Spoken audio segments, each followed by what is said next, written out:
All right, guys, this is Gwin. With me is Rance. This is the rundown number 7.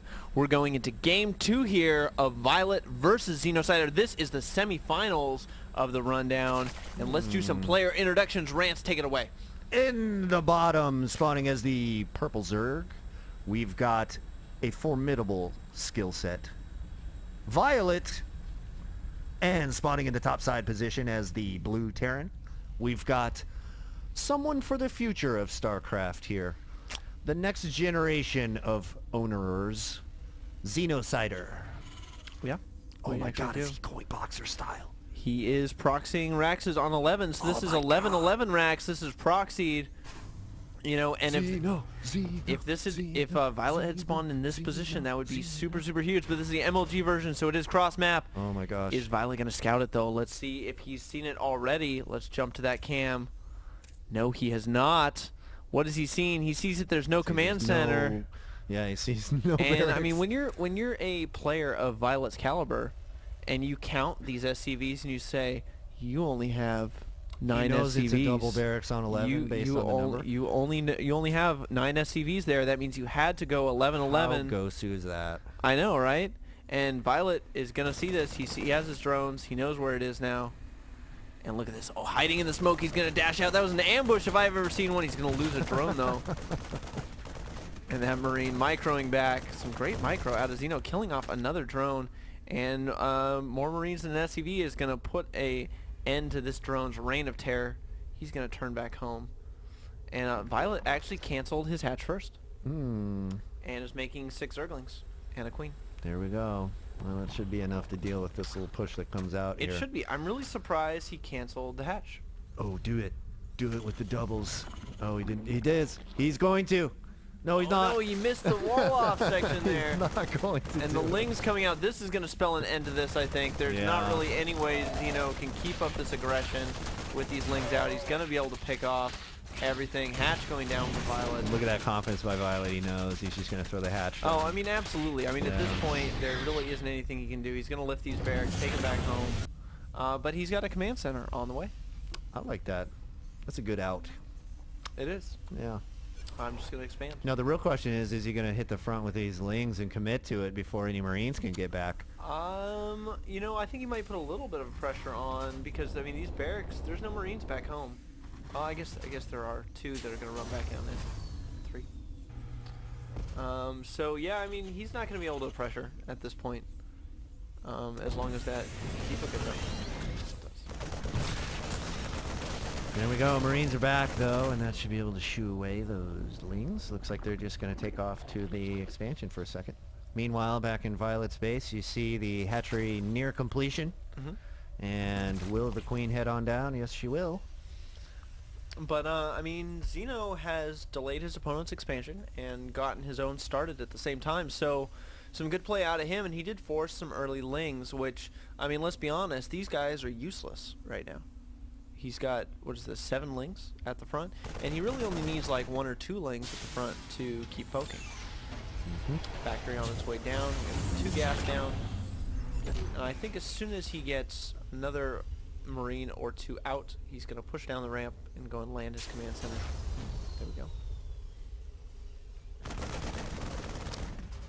There we go. Marines pushing around, and Zerglings have to vacate the expansion area. Looks like the orbital's about to finish for the Terran as well, and once that does a lift, there we go. Excellent. It's right on schedule. Come on down. You ever feel like you're at work when you're watching StarCraft? Like, ding, time to move the command center. No? No, I'm just having too much fun, man.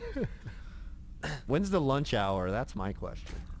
It's when I think it's when you're playing Zerg and your spire is about 3/4 the way done, and you're like, okay, I've made my overlords so that I can make 10 mutas when this pops. Yeah. I'm ready. I cannot spend any money until my spire pops, and then you just kind of like sit down, you take your hands off the keyboard, and you wait. At least that's what I do. Roachhorn coming down for viOLet. Big Marine line up here, keeping things from getting through. Xeno's got this expansion up though, and he's transitioned into this is a second factory coming down. I really like this. It's kind of interesting. Hmm. So 2-fac pretty quickly. Starport on the way as well. I'm kind of wondering what he's going to do with this. The quick third went down for viOLet. Of course, he did hold off that early aggression, so he feels confident in getting this down. And viOLet's going to poke in here with an Overlord. There's some Marines patrolling in a great spot, though. Should be able to deal with that should it come up. And not a whole lot going down for both players right now. We do have 6 roaches in production for viOLet, and I'm a little bit curious about this decision. I'm not so sure I agree with it super much. I don't really see why roaches are a good choice, but we do see Hellions coming out, so viOLet maybe scouted that. Let's take a look at what viOLet sees, and if that's what's going on. viOLet saw the factory going down, so viOLet might know that we do have Blue Flame Hellions coming out. And the roaches, of course, are a great response to that. Add-on complete. And that Overlord is going to see Nice that dropship. Overlord, yeah. Totally. Nice scout there. And I think the fact that the Overlord didn't get killed off by this dropship is another tell as well. Because I think most of the time, a Terran player would see that, drop 2 Marines out, and then kill the Overlord. And that didn't happen. Very true, sir. I like that. I like that. And look at these roaches. They are sitting here. They are ready. There's a spine going down in the mineral line already. So viOLet feeling super confident. Oh, roaches are ready and waiting. Yeah, totally denying. And that dropship pilot has got to be like, man, the intel back home, it was faulty. We got bad intel, folks. Yep, totally, man. I'm sure though those Hellion pilots, they're okay with getting carted around by a medevac all day long, because in the Terran army, she's the hottest thing around. Without a doubt. Hellions, though, just going to go and try and run for it, and they're actually going to run into the Queen, but oh, ooh, that was a huge drone roasting. Yeah. We're going to have to see how many drones have gotten killed there. He actually just lined them up there. I don't know if you guys saw that, but that was kind of gross. That was actually 12 workers killed. Nice. And I know, or I guess not quite 12 right there, because there were 3 killed earlier by those Marines. It's still not converting like he needs it to, though, Gwyn. No, it's not. I mean, Round that 1 was, he got 12, and it wasn't so hot. And round 2, Yeah. he got 7. he's starting to move into the tank production, but you got to remember, he spent 150 getting Blue Flame, which has absolutely done him nothing, basically. Not paid for itself, I'll tell you that much. Yeah. Yeah. Props to viOLet for some sick D. Gotta give it to him. I love the Spore Crawler at the corner here. I think that that's such responsible play out of viOLet. Basically saying, I know what's up. I'm not going to let that happen. But 3rd Command Center on the way for Xeno, and supplies are actually pretty close. So that is something to note. viOLet's starting to get into unit production here. 3rd going down for Xeno, and he's got 4 tanks out. Does he have Siege Mo yet? No, not quite, but his Marines have combat shields. Stim is on the way. And so viOLet, I don't really think can be aggressive right now. He's going to try, but Marines with combat shield are pretty resilient. And he does have a tank on the high ground that is so smart. Still a little bit of time before Siege is going to finish up, though, for that tank. Yeah. And let's see what else is going on. Ooh, nice big pop coming out of viOLet here with plenty of lings, though. And the Spire on the way. So I like this as well. The delayed Spire basically says, I've seen you drop a couple times. I'm going to go ahead and get this Spire up so that I can deal with that drop play more. But viOLet going for the Roach Ling Baneling composition. It looks like his Baneling speed is about to finish up. And viOLet's also sending a drone somewhere. Where are you off to, little droney?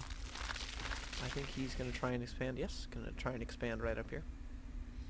Another dropship, this time with 8 Marines headed toward the main. Will viOLet be able to react in time? Does he have any defenses here? Yeah, he's got the Spore in the spine, but that dropship can just kind of land up here, which looks like that's what his plan is. viOLet reacted with some links, but that's actually not enough links to deal with that many Marines. Mainly because of course to move out. And in the meantime, we just see a lot of macro out of both players. Armory on the way for Xenocider.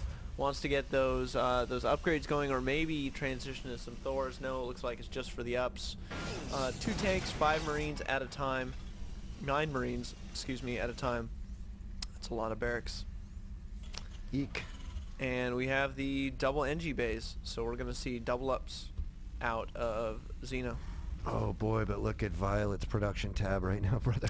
Yeah, he's got 20 Mutalisks in production, and this is the reason, Rance, that I actually really like delayed Mutalisks, because there's this point in the game where the Terran player will say, if you were going fast 2-base Muta, you would have Mutas by this point. Sure. And what they do is they build their like 3 turrets, and they basically say, okay, so here's my 3 turrets to defend against your 8 Mutalisks. And they're okay with that. And then you don't go Mutas, and they go, okay, I don't need to build additional turrets. And then when you suddenly go Muta at the 16-minute mark and you make 20 at once, and you sweep in with these 20 Mutalisks like this, and they have nothing at their 3rd because they took their 3rd after that point, and they finally see the Mutalisks, they're like, panic! Oh, shit! But the Mutalisks come in here, they're going to take out those turrets, they're going to kill all of these SCVs, and I would not be surprised if they are able to snipe the CC. There are Marines running over here, but that is not enough Marines to kill that many Mutalisks. Yeah, there we go. CC's going to be dead here. And it looks like viOLet putting a big old hurt on Xeno early here in this match. And a huge Ling running at the same time. He swept around his opponent, did a huge counterattack. This is how you play Zerg, guys. Interesting. Okay, well, Zerg's in the front. There's a huge force of the Terran right now engaging at the middle here. Baneling's coming in. No sieging yet either. Oh, and that force getting absolutely wrecked by that Baneling roll-in. 32 Lings in production. The main is being ravaged. Yeah, and it looks like viOLet's going to waltz his way to a victory here, folks. Yeah, I mean, this is getting cleaned up with just Lings and a Queen. What are you doing, Queen? Xeno supply down to 60, and the GG, the well played, the Two-Go-Su. So viOLet showing that he might not be able to beat Xeno by Queen Nidus rushing anymore. But he still has the chops to bring the game and bring the hurt. There it is. Hey, I know there's a lot of new people